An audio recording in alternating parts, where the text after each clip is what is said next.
जी हां दोस्तों, जैसे ही तीसरा टेस्ट मुकाबला खत्म हुआ, उसके तुरंत बाद कप्तान शुभमन गिल ने चौथे टेस्ट मुकाबले के लिए इंग्लैंड के खिलाफ भारतीय प्लेइंग 11 का ऐलान कर दिया।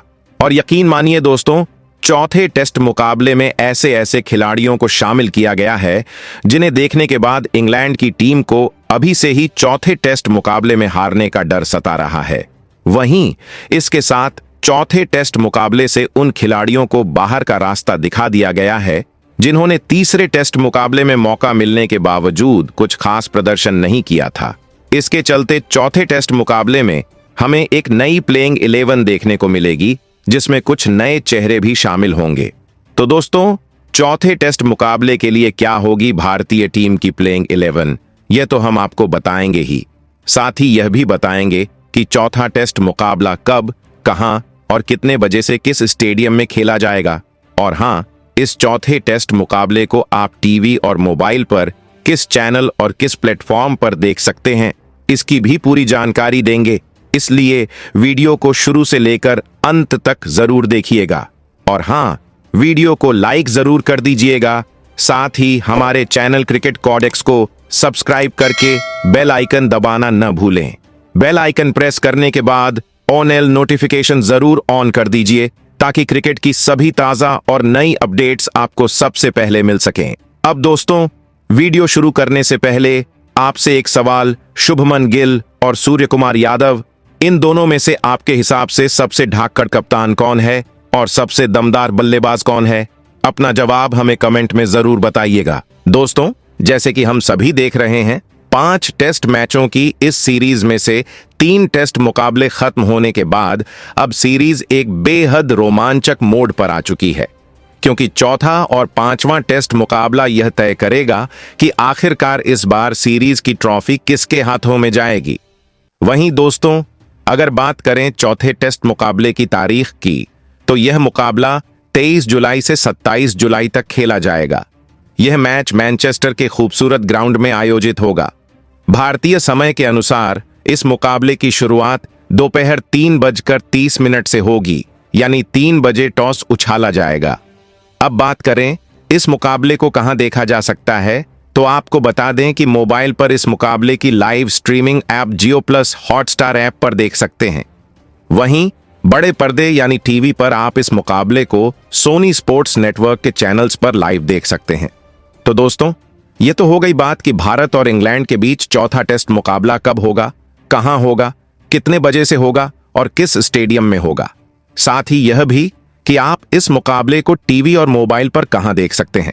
लेकिन दोस्तों, अब आती है सबसे बड़ी और सबसे इंटरेस्टिंग जानकारी, जिसके लिए आप सभी बेसब्री से इंतजार कर रहे हैं, और वो है आखिरकार चौथे टेस्ट मुकाबले के लिए कप्तान शुभमन गिल ने भारतीय टीम की प्लेइंग 11 में किन किन 11 धाकड़ शेरों को जगह दी है। दोस्तों, बात करें चौथे टेस्ट मुकाबले में इंग्लैंड के खिलाफ ओपनिंग बैटल की, तो ओपनिंग में पहले बल्लेबाज के तौर पर मैदान पर उतरेंगे यशस्वी जायसवाल। जी हां दोस्तों, यशस्वी जायसवाल एक ऐसे बेहतरीन बल्लेबाज हैं जो विरोधी गेंदबाजों के छक्के छुड़ाने का दमखम रखते हैं। हालांकि तीसरे टेस्ट मुकाबले में उनका बल्ला पूरी तरह शांत रहा। पहली पारी में उन्होंने मात्र 13 रन बनाए, तो वहीं दूसरी पारी में तो वे अपना खाता भी नहीं खोल सके और 0 पर ही अपना विकेट गंवा बैठे। लेकिन दोस्तों, इस बल्लेबाज में कई खूबियां हैं, जिसके चलते कप्तान शुभमन गिल ने उन्हें चौथे टेस्ट मुकाबले से बाहर रखना मुनासिब नहीं समझा। और यशस्वी जायसवाल भी चाहेंगे कि तीसरे टेस्ट मुकाबले में जो परफॉर्मेंस रही, वैसी परफॉर्मेंस चौथे टेस्ट में बिल्कुल न दोहराएं। इस बार वो मैदान पर उतरकर बेहतरीन तरीके से बल्लेबाजी करना चाहेंगे और एक बार फिर अपनी शानदार बल्लेबाजी का दमखम दिखाते हुए फैंस का दिल जीतने की पूरी कोशिश करेंगे। वहीं इसके बाद ओपनिंग के दूसरे बल्लेबाज के तौर पर चौथे टेस्ट मुकाबले की प्लेइंग 11 में शामिल किया गया है केएल राहुल को। जी हां दोस्तों, केएल राहुल वही खिलाड़ी हैं जिन्होंने अपनी शानदार बल्लेबाजी से विरोधी टीम को बार बार परेशान किया है और उनके होश उड़ा दिए हैं। तीसरे टेस्ट मुकाबले में भी केएल राहुल ने अपनी क्लासिक बल्लेबाजी का जलवा दिखाया। पहली पारी में उन्होंने एक बार फिर धमाकेदार शतक जड़कर न सिर्फ टीम को मजबूत स्थिति में पहुंचाया, बल्कि फैंस को भी झूमने पर मजबूर कर दिया। वहीं दूसरी पारी में भी उन्होंने संयमित और बेहतरीन बल्लेबाजी करते हुए अहम रन जोड़े और टीम को संभालने में बड़ी भूमिका निभाई। दोस्तों, केएल राहुल की सबसे बड़ी खूबी यह है कि वह कभी भी दबाव में बिखरते नहीं, बल्कि दबाव में और भी ज्यादा निखर जाते हैं। उनकी कड़ी मेहनत और धैर्य उन्हें बाकी बल्लेबाजों से अलग बनाते हैं। जब भी टीम मुश्किल में होती है, केएल राहुल अपनी ठोस तकनीक और शांत स्वभाव से टीम को उबारने का काम करते हैं। चौथे टेस्ट मुकाबले में भी फैंस को उम्मीद रहेगी कि केएल राहुल यशस्वी जायसवाल के साथ मिलकर ओपनिंग में जबरदस्त साझेदारी करेंगे और टीम को मजबूत शुरुआत देंगे। केएल राहुल के बल्ले से निकली हर एक शॉट में वो आत्मविश्वास साफ झलकता है, जो किसी भी बड़े मैच में जीत की नींव रख सकता है। वहीं इसके बाद नंबर 3 पर बल्लेबाजी करने उतरेंगे करुण नायर। जी हां दोस्तों, करुण नायर वही बल्लेबाज हैं जो जब भी टीम मुश्किल में फंसती है, अपनी क्लास और धैर्य से टीम को संभालने का काम करते हैं। तीसरे टेस्ट मुकाबले की पहली पारी में जब टीम को रनों की सख्त जरूरत थी और विकेट लगातार गिर रहे थे, ऐसे कठिन समय में करुण नायर ने मोर्चा संभाला। उन्होंने बेहतरीन तरीके से 40 रनों की संयमित और जिम्मेदार पारी खेलकर न सिर्फ स्कोरबोर्ड को आगे बढ़ाया, बल्कि टीम को भी मुश्किल स्थिति से बाहर निकाला। उनकी यह पारी भले ही बहुत बड़ी न रही हो, लेकिन यह बेहद कीमती साबित हुई और टीम के आत्मविश्वास को भी मजबूती दी।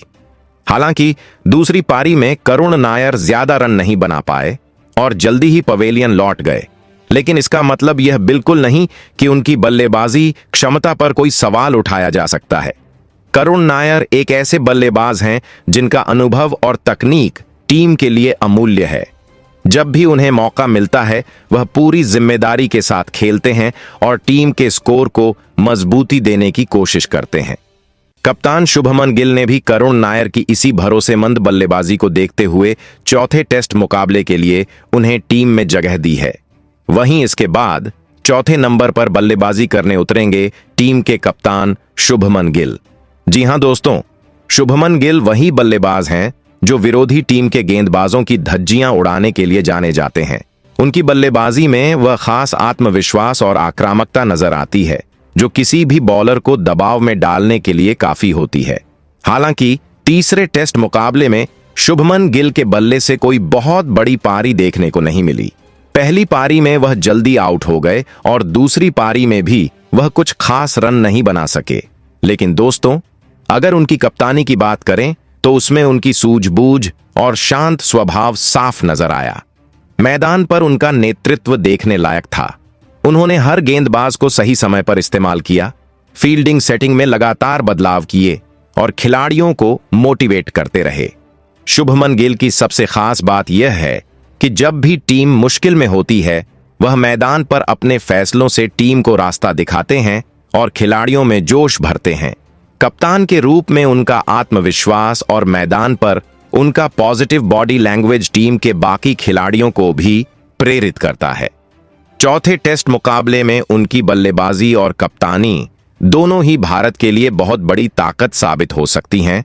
वहीं नंबर 5 पर बल्लेबाजी करने उतरेंगे टीम के विकेट कीपर बल्लेबाज ऋषभ पंत। जी हां दोस्तों, ऋषभ पंत वही खिलाड़ी हैं जिनकी स्टाइलिश और आक्रामक बल्लेबाजी का कोई जवाब नहीं। जब भी पंत क्रीज पर आते हैं तो मैदान में एक अलग ही एनर्जी दिखाई देती है। तीसरे टेस्ट मुकाबले की बात करें तो उस मैच में ऋषभ पंत ने न सिर्फ अपनी शानदार बल्लेबाजी से सबका दिल जीत लिया, बल्कि विकेट के पीछे भी उन्होंने कमाल की विकेट कीपिंग कर टीम को संभालने का काम किया। पहली पारी में उनकी आक्रामक बल्लेबाजी ने टीम के स्कोर को मजबूती दी और जब टीम को सबसे ज्यादा जरूरत थी, तब उन्होंने आत्मविश्वास से भरी पारी खेली। ऋषभ पंत की सबसे बड़ी खासियत यह है कि वह कभी भी हालात से डरते नहीं, बल्कि हर चुनौती को खुलकर स्वीकार करते हैं। उनकी बल्लेबाजी में जो अटैकिंग अप्रोच दिखाई देती है, वही उन्हें बाकी बल्लेबाजों से अलग बनाती है। जब वह मैदान में होते हैं तो दर्शकों का रोमांच अपने चरम पर होता है, क्योंकि हर कोई जानता है कि पंत कब क्या कर जाए, कोई अंदाजा नहीं लगा सकता। वहीं नंबर 6 पर बल्लेबाजी करने उतरेंगे टीम के शानदार ऑलराउंडर रविंद्र जडेजा। जी हां दोस्तों, रविंद्र जडेजा वही खिलाड़ी हैं जो अपनी बल्लेबाजी, गेंदबाजी और फील्डिंग तीनों में ही गजब का योगदान देकर मैच का पूरा रुख बदलने का दम रखते हैं। तीसरे टेस्ट मुकाबले की बात करें तो उस मैच में जब भारतीय टीम की पहली पारी पूरी तरह से लड़खड़ा गई थी और लगातार विकेट गिर रहे थे, तब जडेजा ने मैदान पर मोर्चा संभाला। उन्होंने अपनी सूझबूझ भरी बल्लेबाजी से न सिर्फ टीम को संभाला बल्कि बेहतरीन 72 रनों की शानदार पारी खेलकर स्कोर को आगे बढ़ाया। उनकी इस पारी ने भारतीय टीम को इंग्लैंड के सामने बराबरी पर लाकर खड़ा कर दिया और मैच में जान फूंक दी। जडेजा की सबसे बड़ी खासियत यह है कि वह कभी भी दबाव में घबराते नहीं, बल्कि ऐसे मौकों पर और ज्यादा निखर कर सामने आते हैं। उनकी बल्लेबाजी में वो ठहराव और आक्रामकता का जबरदस्त कॉम्बिनेशन देखने को मिलता है। वो जानते हैं कि कब टिककर खेलना है और कब बड़े शॉट्स खेलने हैं। वहीं नंबर 7 पर बल्लेबाजी करने उतरेंगे टीम के युवा और उभरते हुए ऑलराउंडर नीतीश कुमार रेड्डी। जी हां दोस्तों, नीतीश कुमार रेड्डी वही खिलाड़ी हैं जो हाल ही में अपने दमदार प्रदर्शन से सभी का ध्यान अपनी ओर खींचने में कामयाब हुए हैं। नीतीश रेड्डी की सबसे खास बात यह है कि वह न सिर्फ बल्लेबाजी में योगदान देते हैं बल्कि गेंदबाजी में भी उतने ही खतरनाक साबित होते हैं। तीसरे टेस्ट मुकाबले में भले ही उन्होंने बड़ी पारी न खेली हो, लेकिन जब भी उन्हें बल्लेबाजी का मौका मिला, उन्होंने धैर्य और आक्रामकता का बेहतरीन मिश्रण दिखाते हुए टीम के लिए महत्वपूर्ण रन जोड़े। उनकी यह क्षमता उन्हें बाकी खिलाड़ियों से अलग बनाती है। रेड्डी की बल्लेबाजी में वो युवा जोश साफ नजर आता है। उनकी बैटिंग में ताकत भी है और तकनीक भी। वह जानते हैं कि कब गेंदबाजों पर हमला बोलना है और कब क्रीज पर टिककर खेलना है। यही वजह है कि कप्तान शुभमन गिल ने उन पर भरोसा जताते हुए उन्हें चौथे टेस्ट मुकाबले की प्लेइंग 11 में जगह दी है। वहीं नंबर 8 पर बल्लेबाजी करने उतरेंगे टीम के भरोसेमंद ऑलराउंडर वॉशिंगटन सुंदर। जी हां दोस्तों, वॉशिंगटन सुंदर वही खिलाड़ी हैं जिन्होंने अपनी सटीक गेंदबाजी और शांत स्वभाव वाली बल्लेबाजी से कई बार टीम को मुश्किल परिस्थितियों से बाहर निकाला है। अगर बात करें उनकी बल्लेबाजी की, तो वॉशिंगटन सुंदर का स्टाइल बेहद क्लासी और शांत रहता है। वह मैदान पर कभी भी जल्दबाजी में नजर नहीं आते और पूरी जिम्मेदारी के साथ अपनी पारी को आगे बढ़ाते हैं। जब भी टीम को लोअर ऑर्डर में स्थिरता और साझेदारी की जरूरत होती है, वॉशिंगटन सुंदर उस वक्त सामने आते हैं और बेहतरीन तरीके से रन जोड़ते हैं। वहीं इसके बाद अगर बात करें गेंदबाजी विभाग की, तो नंबर 9 पर कप्तान शुभमन गिल ने एक बड़ा और काफी अहम बदलाव किया है। जी हां दोस्तों, इस बार आकाशदीप को प्लेइंग 11 से बाहर का रास्ता दिखाते हुए उनकी जगह चौथे टेस्ट मुकाबले के लिए अर्शदीप सिंह को टीम में शामिल किया गया है। अर्शदीप सिंह वही गेंदबाज हैं जो अपनी घातक स्विंग और धारदार गेंदबाजी के लिए जाने जाते हैं। उनकी गेंदों में वो खास मूवमेंट और गति होती है जो किसी भी बड़े से बड़े बल्लेबाज को परेशान करने के लिए काफी है। अर्शदीप नई गेंद से भी शानदार स्विंग निकालते हैं और पुराने गेंद से भी सटीक यॉर्कर फेंकने में माहिर हैं। आकाशदीप ने पिछले मुकाबले में उम्मीद के मुताबिक प्रदर्शन नहीं किया था। उनकी गेंदबाजी में वह धार और आक्रामकता नजर नहीं आई, जिसकी वजह से इंग्लैंड के बल्लेबाजों ने उनका सामना आसानी से कर लिया। इसी को देखते हुए कप्तान शुभमन गिल ने अर्शदीप सिंह को मौका दिया है ताकि टीम को शुरुआत में ही विकेट मिल सकें और इंग्लैंड पर दबाव बनाया जा सके। फैंस को इस बार अर्शदीप सिंह से उम्मीद होगी कि वह अपनी स्विंग और सटीक यॉर्कर से इंग्लैंड के बल्लेबाजों को परेशानी में डालेंगे और भारत को शुरुआती सफलताएं दिलाएंगे। उनकी गेंदबाजी में जो जुनून और आत्मविश्वास नजर आता है, वही भारत की जीत की कुंजी बन सकता है। वहीं नंबर 10 पर गेंदबाजी करने उतरेंगे वो गेंदबाज जिसका नाम सुनते ही विरोधी टीम के बल्लेबाजों की रूह कांप उठती है। जी हां दोस्तों, बात हो रही है भारत के स्टार तेज गेंदबाज जसप्रीत बुमराह की। जसप्रीत बुमराह वही गेंदबाज हैं जो अपनी घातक यॉर्कर, सटीक बाउंसर और खतरनाक स्लोअर बॉल से दुनिया के किसी भी बल्लेबाज को पवेलियन वापस भेजने का दम रखते हैं। उनकी गेंदबाजी में जो विविधता और चालाकी है, वह किसी भी बल्लेबाज के लिए एक बड़ी चुनौती बन जाती है। तीसरे टेस्ट मुकाबले में भले ही बुमराह को कुछ ज्यादा विकेट ना मिले हों, लेकिन उनकी गेंदबाजी में वह धार और कंट्रोल हमेशा की तरह देखने को मिला। बुमराह की सबसे बड़ी ताकत उनकी सटीक लाइन और लेंथ है। वह जानते हैं कि कब बल्लेबाज पर हमला करना है और कब दबाव बनाकर उसे गलती करने पर मजबूर करना है। उनकी यॉर्कर तो इतनी सटीक होती है कि बल्लेबाज के पास खेलने का बिल्कुल भी मौका नहीं बचता। बुमराह के पास डेथ ओवर्स में भी वही आग उगलती गेंदें होती हैं जो मैच का पूरा रुख बदल सकती हैं। उनके रनअप से लेकर एक्शन तक सब कुछ इतना यूनिक है कि बल्लेबाजों को उनकी गेंदें पढ़ने में काफी मुश्किल होती है। वहीं इसके बाद चौथे टेस्ट मुकाबले के लिए इंग्लैंड के खिलाफ भारतीय टीम की प्लेइंग 11 में नंबर 11 के आखिरी खिलाड़ी होंगे मोहम्मद सिराज। जी हां दोस्तों, मोहम्मद सिराज वही गेंदबाज हैं जो अपनी रफ्तार, आक्रामकता और दमदार एग्रेशन के लिए जाने जाते हैं। सिराज की गेंदबाजी में जो जुनून और एनर्जी देखने को मिलती है वह शायद ही किसी और गेंदबाज में नजर आती हो। उनकी हर गेंद में गजब की तेजी और स्विंग होती है जो किसी भी बल्लेबाज को चौंकाने के लिए काफी होती है। सिराज को मैदान पर देखकर ऐसा लगता है जैसे वह हर गेंद पर विकेट निकालने के इरादे से दौड़ रहे हों। तीसरे टेस्ट मुकाबले की बात करें तो उस मैच में सिराज ने अपनी घातक गेंदबाजी से विपक्षी बल्लेबाजों को खूब परेशान किया। उन्होंने अहम मौकों पर विकेट लेकर भारत को मैच में बनाए रखा और इंग्लैंड के बल्लेबाजों को रन बनाने से रोके रखा। उनकी आक्रामक बॉडी लैंग्वेज और विकेट मिलने के बाद का जश्न फैंस के दिलों में एक अलग ही जोश भर देता है। सिराज की सबसे खास बात यह है कि वह कभी हार नहीं मानते। अगर उन्हें विकेट नहीं मिल रहा होता तब भी वह अपनी लाइन और लेंथ पर टिके रहते हैं और लगातार बल्लेबाजों को चकमा देने की कोशिश करते रहते हैं। यही जज्बा उन्हें एक चैंपियन गेंदबाज बनाता है।